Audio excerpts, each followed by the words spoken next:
What is up, Ram fam? Heartbreaking Logan, one of the most gut-wrenching losses in recent memory. This CSU Utah State series, it's always interesting. I mean, I never thought that I'd be able to top a Hail Mary erased on the final play to come back. I never imagined we'd have a loss more painful, I guess I should say, than the 18 Utah State game where they had a Hail Mary erased for illegal touching. They did it. By God, they did it. Super weird night. We're going to be all over the place. We'll break it all down. It was basically death by a million cuts. Just too many special teams errors altogether. Too many penalties, turnovers, and untimely moments. Just brutal altogether.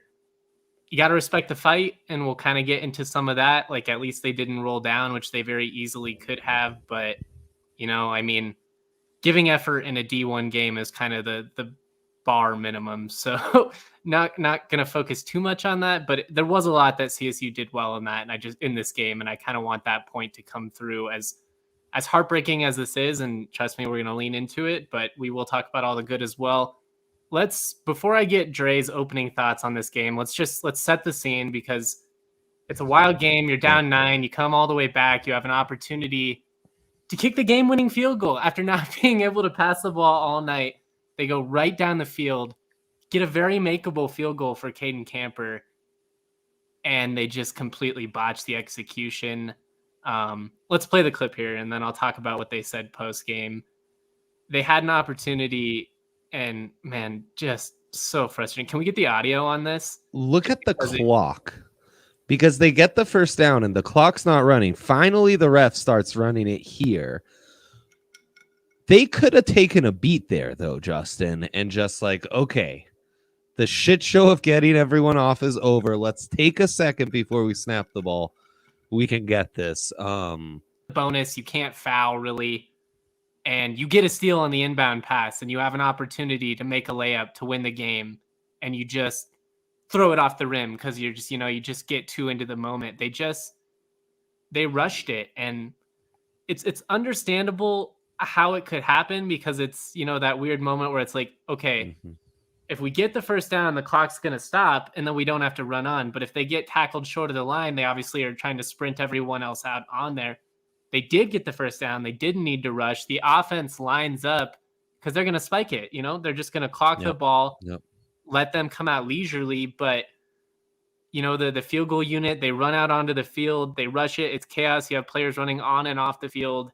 Dazio talked about it post-game, said, they kind of went through the scenario with the players before. Obviously, there was some confusion on what was supposed to happen. I think the frustrating part is, even in the confusion, they still got the kickoff, and they had a couple more seconds. So they rushed it even more than they had to. But I mean, it's not shocking, especially in that moment. It's just chaos. Like, all right, let's just make sure we get this off. You don't want the clock to run out. That would have been equally as heartbreaking, maybe even more heartbreaking. I don't know, but for sure, brutal. No, for just a brutal way to go down. And even if it works out as you want to, you spike the ball. You probably kick one and get iced, and then you have to kick another one to make it.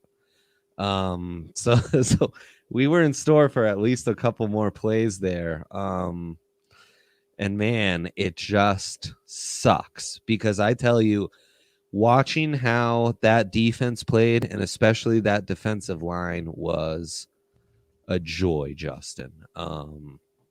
I mean, they had 8 sacks in this. 7 different individuals recorded at least a half sack in this one. 11 tackles for loss. They hold them to less than 3 yards per carry.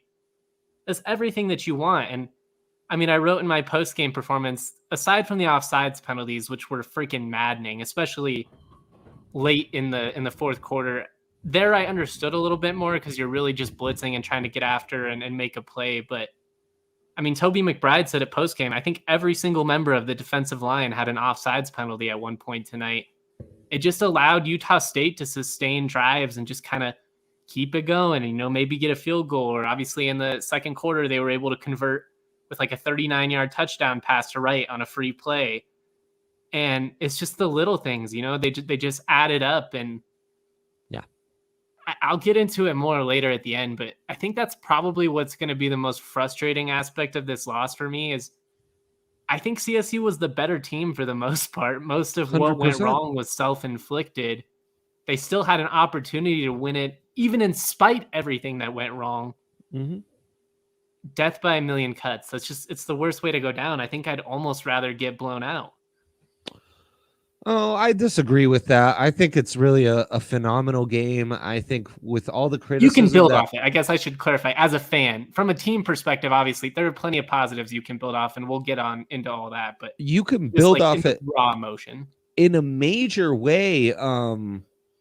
And I mean, shoot, who you tell on the road, a team that's built the way this Rams team is, down 6, down 9, most of the final 2 quarters and still staying in it, should have won, should have covered because they ended both halves horribly. And I mean, let's be on some flukes though, on some flukes. Like it's not all just the coaching being idiots. It's some fluky stuff. The penalties you can't have. You have to capitalize more on some of the big plays. I mean, like Trey McBride being wide open and not getting hit. He had an early crossing route where it should have been like a gain of 40. He might have even been able to run up the sidelines and like scoot into the end zone, depending on how they played it. I swear they had that INT. We just didn't get to see the replay. His foot was down. They moved too fast, and Utah State plays with tempo, and that's brutal. But I'm almost positive that Ajayi had that interception. I am too. In fact, I have the replay. I should check that out. But so it really felt like, oh man, on the road, really tough environment. This is a well-coached team. But they should have won. They were the better team. They were the team that fought through more adversity. They beat Bonner up. Credit to that kid who was a warrior. In fact, it was crazy. Once they essentially knocked him out the game, he was forced to keep having to play because then they gave it right back to him on special teams. So like Bonner would have gladly taken a break, but the Rams just kept them out there. It was honestly a great gutty performance, but what sucks is you look at the standings, they're flipped. That's where this loss just murders you because you are sitting so pretty at the top of the division after this massive win, and you just don't have it. You just don't have it on some absolute BS at the end of both halves. I think even with the progress we've seen out of CSU this year, and it's been substantial for them, in a lot of different areas. Yes. I don't think most people legitimately expected CSU, even with the progress we saw, to come out of the Mountain Division when it was all said and done, just given that, they still got to play Boise State, still got to play Wyoming, Air Force, Nevada, all these good teams. You had a shot, though. I mean, you're undefeated in conference play, and you have a chance to win this, to go 3-0, 2 of which, came on the road. It was just such a big blown opportunity, and beyond conference championship implications, which would obviously be a lot of fun to see CSU be in that race, and they're still in the thick of it. I mean, you're going to have to win. You're going to have to steal some games now if you want to still be in that conversation, but your margin for error, it's just so thin now. Mm-hmm. And what's really unfortunate is you have 2 losses in Vanderbilt and now this Utah State game that are very similarly, like you played better than them for the majority of the game, and a couple of key moments really cost you. I mean, we're looking at the difference between being, 5-3 right now, or 5-2, excuse me. Yeah. Math's hard. That's why I majored in liberal arts stuff, but just a brutal way to go down. And I think what's really frustrating is that it's at this point of the season, you're still losing the way that you lost week 2 to an inferior opponent. Now, obviously, different circumstances. You're on the road. You're playing a much better team. I think you have to feel much better about yourself after this game, the way you played, than, the way you did against Vanderbilt, where you literally just handed the game away to them. Yeah. But to lose 2 games in such similar fashion, it's disheartening. Yeah, and then the other thing is the penalties. I mean, if you are going to crush the coaching staff, you have to go hard on those penalties. Just too undisciplined. That's an excuse. Yeah, and while the coaching staff, to their credit, I thought, stayed true, believed in the defense, didn't go for it on fourth down a few times late in the third when I would have probably gone for it. Me too. Uh, They trusted the defense, and it worked out for them. They did. It was the right call in the end. Guys got kind of antsy, you know, and that's where you see some of those just undisciplined penalties, which you get. Logan's too tough of spot to win in, man. And they knew it. I mean, Adazio all week going into this game, he talked about it's going to be the little things in this because we match up really well. Both of these defenses are stout.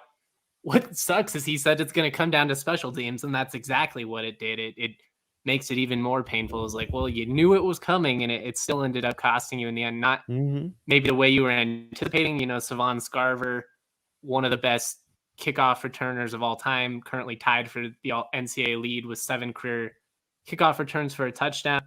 They kicked away from him all night. Tompkins ended up breaking a kickoff against him. Yep. They kicked out of bounds another time. Like, it's just so frustrating because they knew exactly what they needed to do in this, and they basically did it.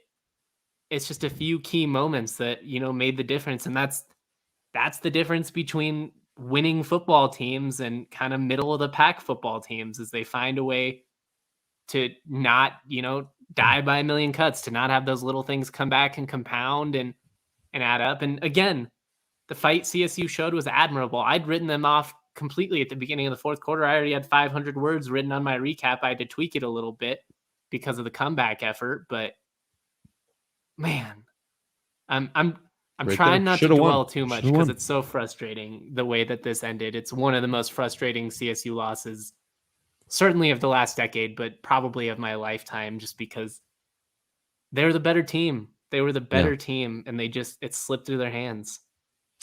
Yeah, and just kind of panic, it seemed like, just kind of caused by the players, right? Like just running out and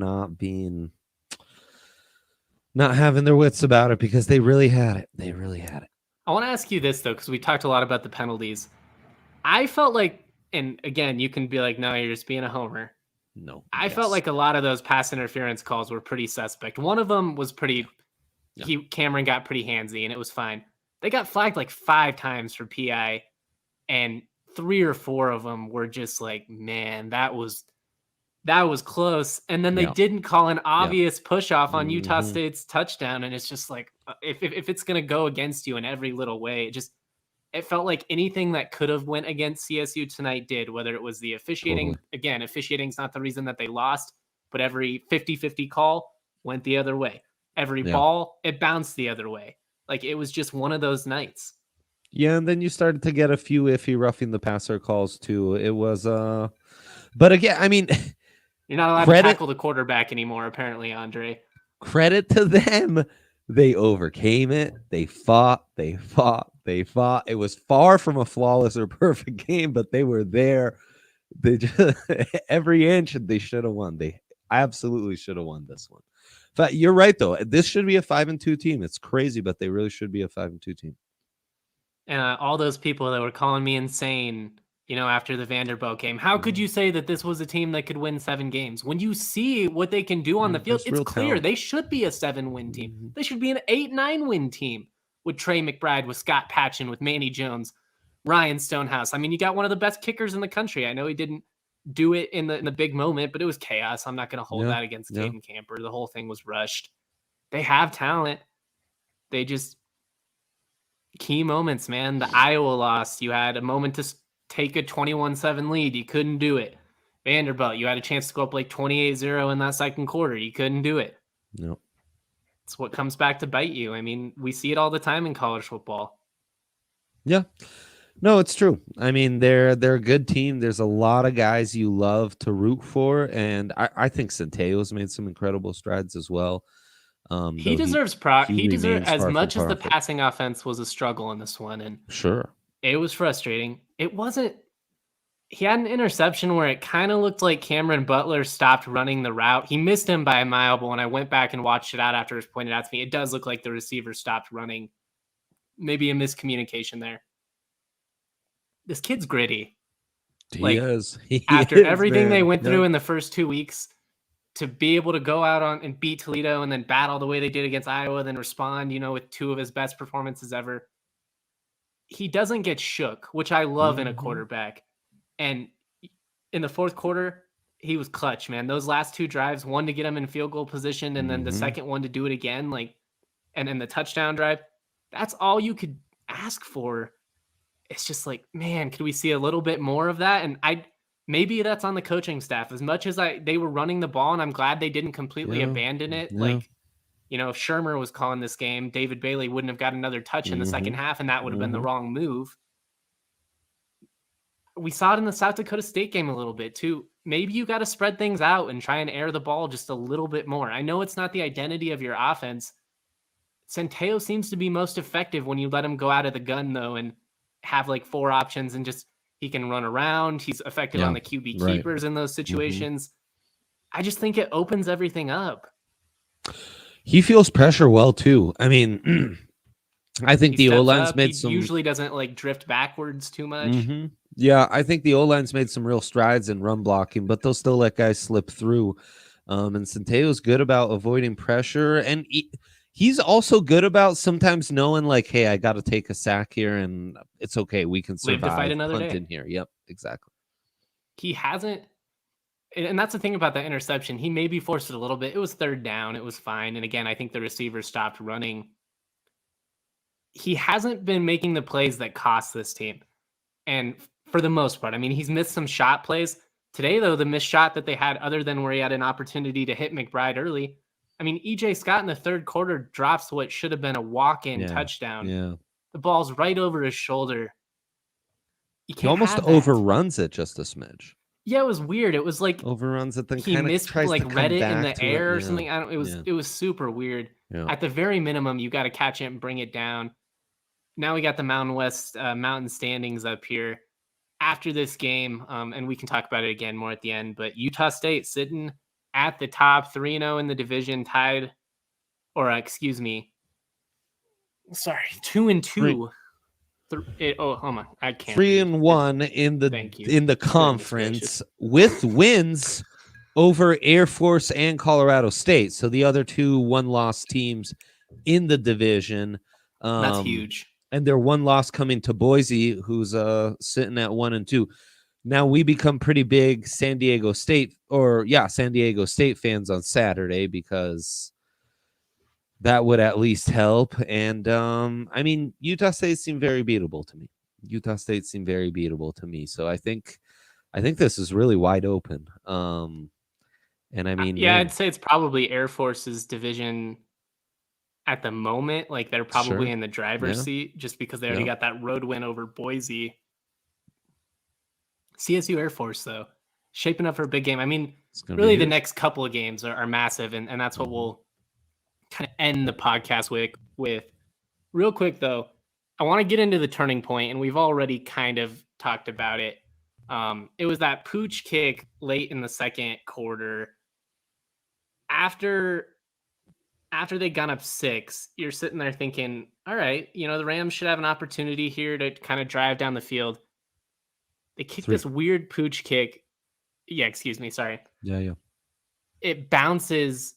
And in Taiwan Francis, he kind of hesitated a little bit. Now, again, it's a weird fluky play.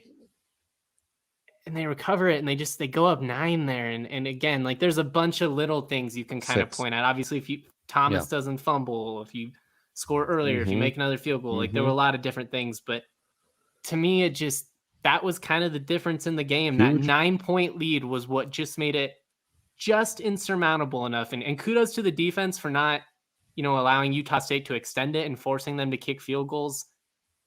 But if you're only down 1 possession in the second half, how different is it? Especially if you're able to have the same type of run. Well, they go up 6 with that, which was crazy. And again, Bonner's on his last legs. So, I mean, if they're not in field goal position, they really aren't going to get points there.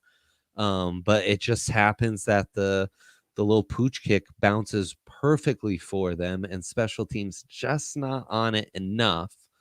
And then the end of the first half, disastrous. You give up 3 points. That might be a 6-point swing, because the way the Rams had just scored on consecutive possessions, back-to-back touchdowns, you really thought they were going to get points and tie this thing up at 17. We're going to go in at the half. Then Utah State starts the second half getting the ball, and they get another 3 out of that. And that put them up 9 the entire second half. That was also key. So really, like, end of the first, start of the second, end of the second. It's like, yeah, those 3 possessions. And they were kind of talking about it on the broadcast, you know, they got 3 possessions for CSU's 1. And, you know, the final 2 minutes of the first half, opening minutes of the second half. And it was just, you know, CSU, they fought back, but it was too little too late after kind of digging yourself just deep enough of a hole. Yeah. Yeah. Well, as frustrating as this game is, and it's frustrating, there were some players that really stood out in this one, and I'm going to get into them in a sec. But real quick, before I go any longer, I got to shout out the homies over at Chevalier Mortgage. Something to keep in mind for our homeowners. With prices going up, it's creating natural equity in your home. If you have mortgage insurance, chances are you can refinance out of that. Make the bubble work for you. If you're in the buyer's market, it's stressful trying to buy a house in Colorado right now. About as stressful as watching CSU special teams. Let Mike and Virginia Chevalier take the burden off this extremely difficult process for you. They're going to alleviate so much stress. Take some of that worry off your plate. It's going to be like watching David Bailey in the backfield. They have a fun perk for DNVR listeners. If you visit them at DNVRmortgage.com, enter to win a free DNVR shirt or hat. You're also going to get set up with a free consultation. That's DNVRmortgage.com. You can also call Mike directly at 970-412-2472. Or again, visit DNVRmortgage.com. Michael Chevalier, NMLS number 1931006. Virginia Chevalier, NMLS number 1910631. And I really do want to emphasize how much we love the Chevaliers. One of our longest partners. They've been the Rams Pod presenting sponsor now for well over a year now. They helped us put on the Trey McBride event. They rule. And I can never hype them up enough. The DraftKings king of the game, I think it's got to be Cameron Carter. And there were a lot of defensive standouts in this one. Cameron was awesome. 14 total tackles, 1 tackle for loss, 1 sack. Also had a massive interception early in the first half. Yeah. Excuse me. This was after CSU had turned the ball over. Utah State was driving. This was a big momentum play. CSU didn't do anything with it offensively, but they were able to flip the field after that. Ryan Stonehouse, he punts the ball. So instead of Utah State having the ball in the red zone, it's a turnover. They flip the field, pin them back the other way. Just a massive timely play. I mean, it kept CSU in the game when it was looking like it could be ugly early. We got the video here. This is just knowing film. You can see it. He reads it right off the bat. He's like, they're going to the corner. He drops back. The safety's closing in. If Cameron doesn't get there, I don't know if the safety's going to be able to close in time to make a play on the ball. Big time stuff. I mean, him and DeQuan Jackson had 15 tackles, so he could have been the king of the game as well. You could really go co-kings of the game. This dude's a stud, man. And these CSU linebackers they're going to start getting some attention, I think, with the just NFL draft process, because they've been making plays all season long in the run game. They're really sound. They're great athletes. And this was just a great game from Cameron Carter. Yeah, for sure. I mean, one of many defensive standouts. Just an incredible game from the front seven. And I thought their tackling in space was just otherworldly. And it has been all year. Like, that's why they're so good against the run. Obviously, top 10 defense. The defensive line, they're sexy, and that's what's going to get all the attention. You know, they're killing the quarterback. They do the dirty work against the run as well. These linebackers, in terms of reading the field, not over pursuing, just making sound open field tackles, they have been money. And it gives me at least hope going into that Air Force game. This could be a matchup where CSU actually lines up pretty well, as long as you don't get burned over the top, commit a bunch of dumb penalties. You know, you should be able to stop the run. Hopefully. I mean, you've been a sound defense all year. Yeah, they can be a little light in the middle. So between the tackles, sometimes they'll let a run slip through once in a while. I mean, Utah State, they had them pinned in their own half often, and they often made it to at least their own 40, you know? It's kind of a bend, don't break type approach tonight. But like the fact that Air Force isn't going to be able to challenge them over the top as some of these other teams have is really going to give CSU's defense a massive advantage. And I think, giddy up for the Wyoming game. Because those guys won't know what hit them. Physical game between two teams that hate each other. This front is amazing, though, Justin. It's the best front seven that CSU has had in my lifetime.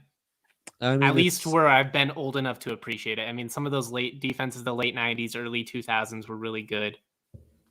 Statistically, though, this one's is on par with the 2000 defense. Yeah, it's one of the best fronts you'll see in college football right now. I mean, plain and simple, point blank. Outside of Georgia, you're not going to see defenses dominate in the trenches, play in, play out the way these guys do. It's a joy to watch, man. They really had me glued to my seat the entire game. What are your thoughts on Chuck Heater's aggressive approach? Because obviously CSU, especially in that second half, and this is what they basically always do, they go man and they blitz the hell out of you. They're going to dare you to go over the top. Now, obviously, a couple of times it backfired on them, but really, I mean, I think it was the right call because once they started getting after Bonner and butchering him, Utah State, they weren't as successful in that second half at taking shots, and I think they had them playing on their heels a little bit. Only 6 points the entire second half. I would argue most of those coming more off penalties than off of big plays. But yeah, you're right. They started to get more aggressive because they saw he was beat up. They saw he didn't want to hang in there all that much. So they said, hey, you're going to try and beat us over the top. We're just going to take that timing away and add even more guys. And that's how you end up with 13 tackles for a loss, 8 sacks. What was the stat? They haven't had 8 sacks since 2003 or something. Yeah, I mean, this incredible performance. This is the type of stuff that doesn't happen every night. And it's coming off of a showing in which they held New Mexico to no offensive points and less than 100 total yards of offense. Now, obviously, New Mexico's offense a lot worse than Utah State's, but the consistency that we're getting this type of production is really encouraging. And it's what, as frustrating as this game is, and again, this was one of the toughest ways to lose that I could remember, I'm still confident that CSU is at least going to be competitive and be a factor, I think, in every game they play this season. Now, if you lose a bunch of ones, maybe that Nevada game in the last game of the season, if you have nothing to play for, we'll see. With everything we've seen from this team, with the way they've been able to respond from poor performances in the past, I still feel like they're going to win a game that most people don't think they should, whether that's Air Force or Boise State or, Wyoming. I think they're going to steal one of those, and you're going to have to if you want to make a bowl game. Yeah, I mean, they were predicted to win this game, or at least favored to win this game, and they should have. That, they can hang with anyone, man. This is a pretty good Utah State team. That it is. Let's play Brews for you, and kind of so we can highlight some of these individuals.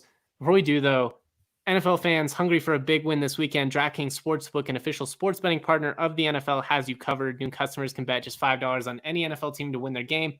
If they win, you get $200 in free bets. Winner, winner, chicken dinner. It's that simple. DraftKings Sportsbook. All customers can get some skin in the game with the same game parlay. Combine multiple bets. The more legs you add, the more money you can win. DraftKings is safe, secure, and reliable. Best of all, you can deposit and withdraw your cash whenever you want. Download the top-rated app now. Use the promo code DNVR. Bet just $5 on any NFL team to win their game. Win $200 in free bets. If they win, you win with the promo code DNVR this week at DraftKings Sportsbook, an official sports betting partner of the NFL. Must be 21 or older. Colorado only. New customers only. Restrictions to apply. See DraftKings.com/sportsbook for details. And if you have a gambling problem, call 1-800-522-4700. We've already talked a lot about the individuals that we are going to highlight in this one, but there's a lot of guys that performed really well in this, and they are worth mentioning. We are going to start with the bad, though, before we get into the good, and we can kind of go back and forth. But I got to give an O'Doul to Steve Adazio because questionable game management. I didn't love the timeouts, how they managed the timeouts at the end of the first half there. I felt like give your offense an opportunity. Once they didn't, I understand why they kneeled it out, but I hate that conservative approach. Again, I understand the reasoning. You don't want to compound things. You don't want to turn it over in your own territory. It was just kind of meh. But ultimately, the special teams errors are what cost this team, and they don't have a dedicated special teams coach. It falls on him. He accepts that responsibility. He said it tonight, that falls on me. The pooch kick, the confusion at the end of the missed field goal, that falls on him. Those are the two biggest plays in which why you probably lost. So because of that, I gotta give Adazio and O'Doul in this one. No beer for you. I don't know. I think that's too harsh. He has those timeouts because he doesn't think the pooch kick is going to have that insane bounce 10 yards back. I mean, that's why that happens. Total fluke, and like his players run out on him. But even after that, even after the pooch kick, you still had an opportunity to call a timeout to get the ball back with about a minute left. They opt to let it go down. They kick a field goal. You get the ball back with 30 seconds instead. I just don't love. Again, it wasn't awful, and if I'm going to be critical of Adazio in this moment, which I am, he also deserves credit for the adjustments they made for not completely abandoning the run. Some of that goes to the coordinator. Some of that falls on him. It wasn't. I'm not like sitting here being like, fire him, No, sure. But if you don't have a special teams coach and you lose a game, arguably because of special teams and penalties, there's going to be some criticism there. So I've hyped them up a lot for the success and for the improvement that they've had the last couple of weeks. Just trying to kind of keep it real with, some criticism every now and then. No, I get it. I'd give him a regular beer, though. I think we are understating how hard it was to lose by 2 and play as well as they did. And to me, that matters more than anything else. So you're giving him a flight then? I'm giving him a flight, yes. Not a member's beer. Definitely not a member's beer, but come on. You could give him a pint, too, in between that. There you go. Yeah, he gets a little something to wash away his sorrows as well tonight. That's all. All right, Dre, talk me around. We're not going completely negative. We'll give him a little flight, or a pint, depending on. He can get a pint, but he's like the guy at the bar that's standing there and he's trying to get the attention, and they see him, but it's like, I'm gonna serve like these people first because they look more fun. Yeah, for sure. Who do you want to highlight first? I'll let you talk about somebody, and then I'll tell you kind of what my. I mean, we already went through so many of the defensive standouts. I might just give one for, propose just a front 4 beer since the 8 sacks, 13 tackles for a loss. They're really the catalyst.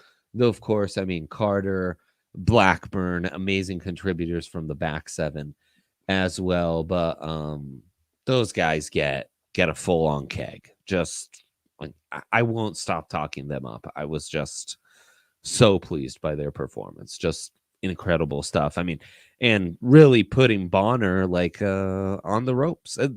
They are the reason they only scored 6 points in the second half, because they beat up on that guy so thoroughly. They just like annihilated their game plan. Really outstanding performance. I think that's spot on. I had a beer tower listed for the entire defensive line when you have 7 different. I'll give it to the whole front 7, because when you have 2 linebackers come up with 14 plus tackles, I think that's obviously worth highlighting. But 7 different individuals came up with at least a half sack in this one. That's what's really awesome to see. I mean, it wasn't.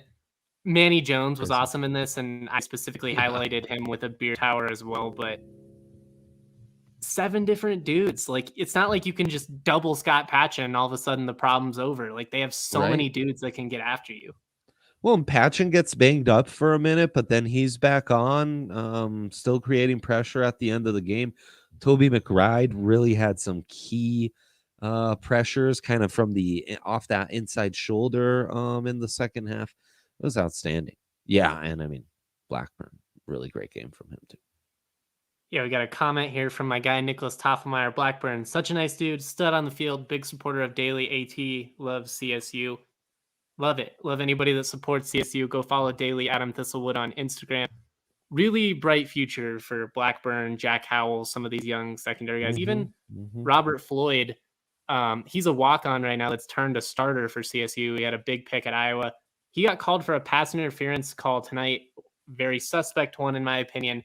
Comes back the next 2 plays later on 3rd down, has a great play on the ball, pass breakup.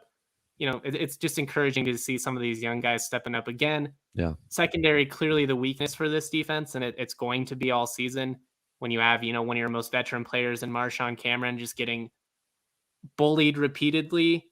That's never super encouraging, but some of these young guys, something to look forward to.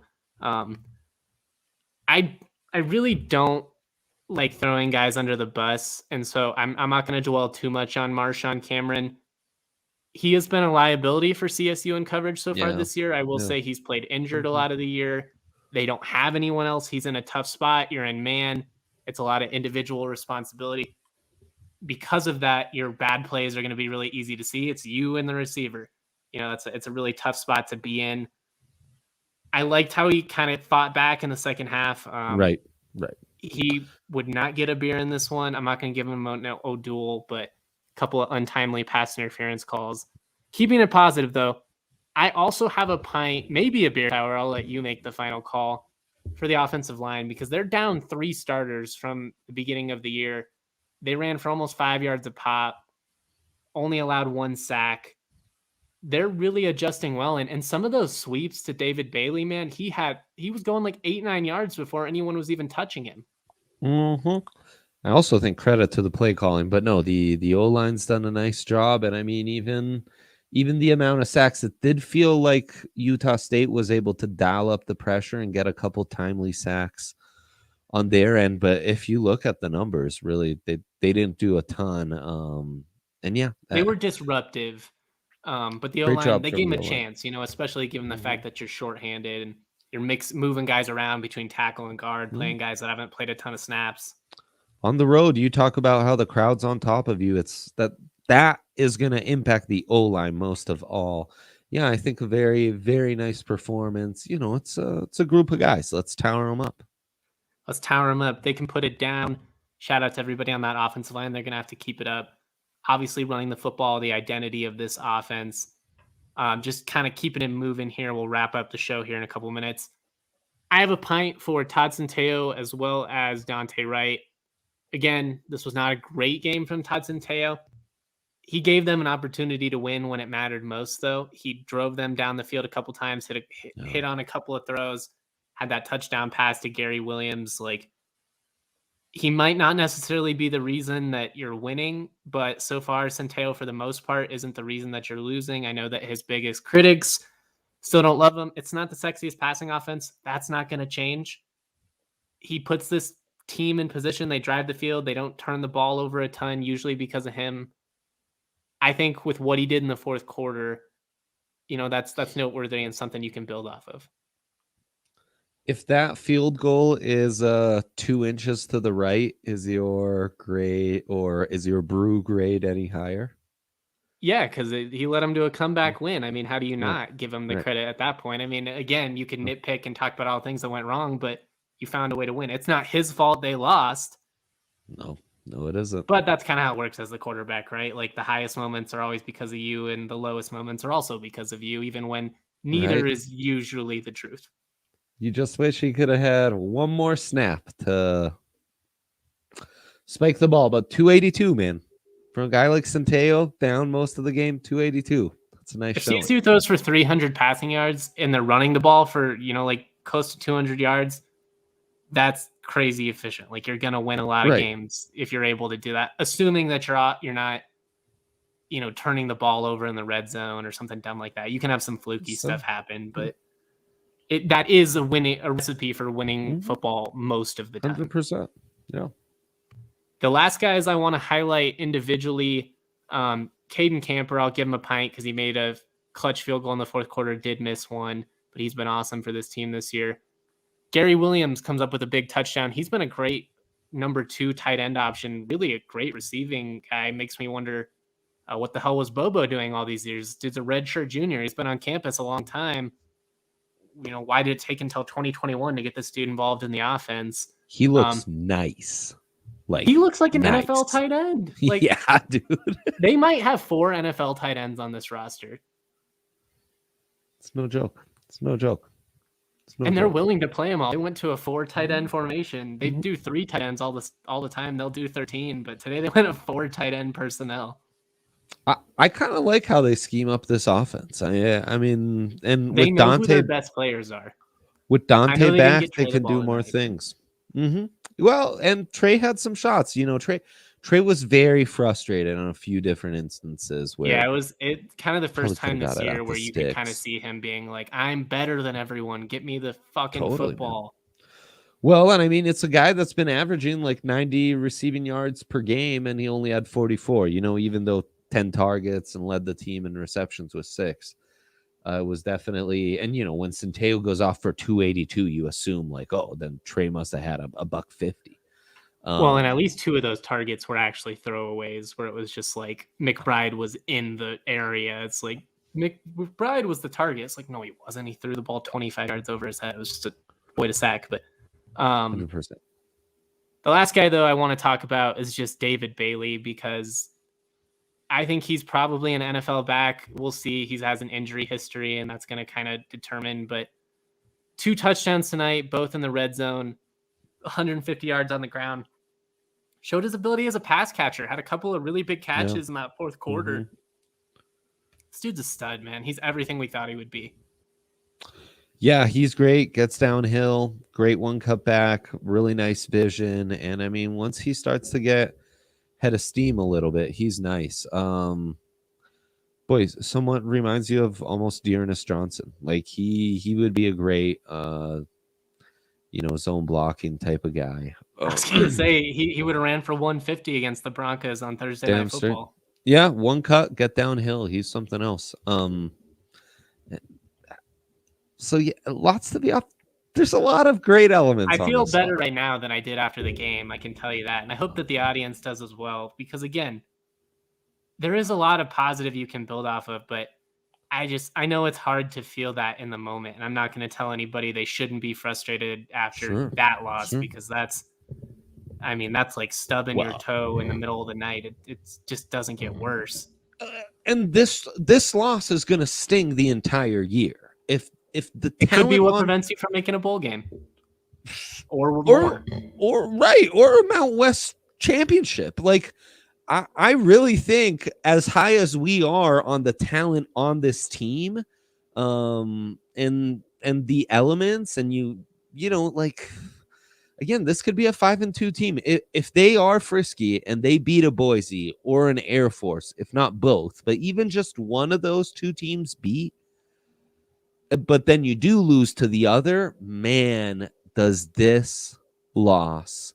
This is one you'll be talking about all year, maybe all off season, because it's like they were right got away. They were right there, man. They were right there. I mean, they should have won. They should have covered.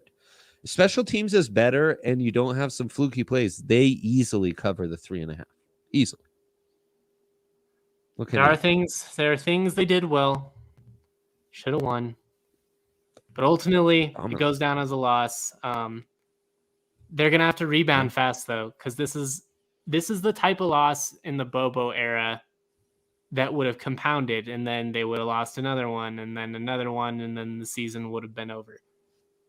So my final thoughts on this one, and we can just kind of wrap it up here, and just, you have to find a way to build off of what you did well in this one, and you got to eliminate the stupid mistakes, because you're too talented to lose this way. You are talent. The top talent on CSU is as on par with anyone in the Mountain West.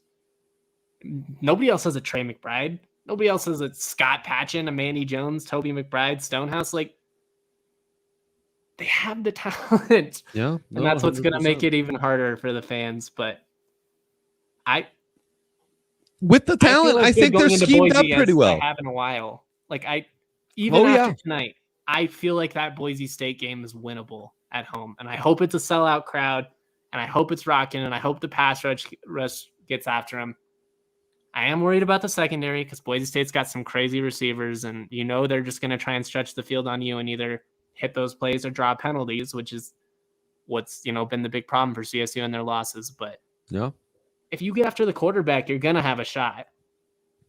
I mean, it's as good a chance as they've had in a while to be Boise, undoubtedly.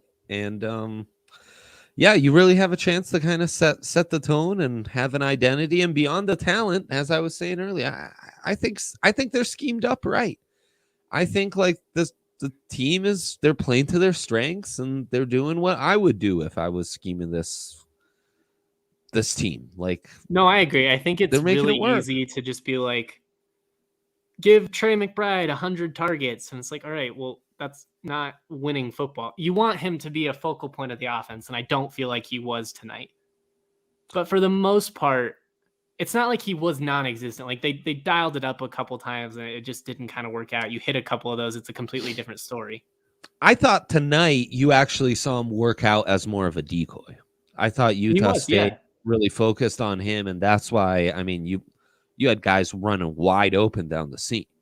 If you don't have Trey McBride, who's been such a major factor to the passing game these first 6 weeks, you're not getting guys wide open like that. That's a good point. Yeah. That's definitely a good point. But I mean, right now, on the spot, CSU, you feel like they're a bowl team?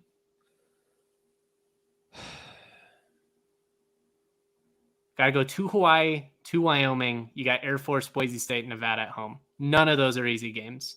There is a realistic scenario in which you go 0-5. Now, I don't think that's going to happen, but winning on the island is hard. Winning in Laramie is hard. Nevada has the best QB prospect in the league. You've never beat Boise, and Air Force, you've had basically just as little success against in the last 20 years. Yeah, I'm guessing they'll be favored in 3 of those, with Boise just having a down year and them being at home. I think that feels like a -2.5, maybe -1.5. Exactly. It's the old you wouldn't be favored in a neutral field, but because you're at home, you get the slightest edge. And obviously that means nothing. They were favored in this game coming in. Man, dude, and they have to kind of stay with the odds makers to make that happen. Yeah, I think they pull off 3-2. I think they get it on the island because this team is gritty and can play their style of football anytime, anywhere, and in a tough road spot like Hawaii, that pays off in a major way. I think they finally get Boise, and I think they stomp Wyoming. So that would be a yes, right?